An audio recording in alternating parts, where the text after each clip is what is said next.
Linaw ng tubig, oh.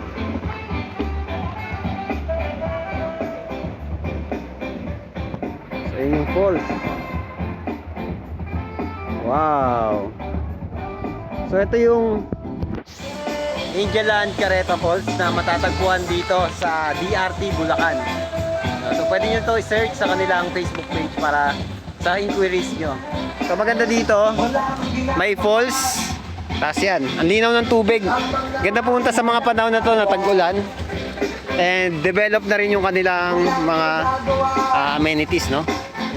Ang ganda ng kanilang mga ito, umbrella type. Meron din mga kubo type. So pwede rin overnight dito at syempre day tour pwede.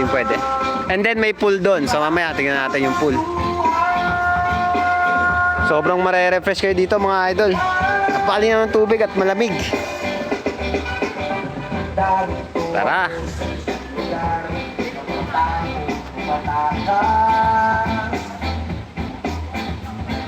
And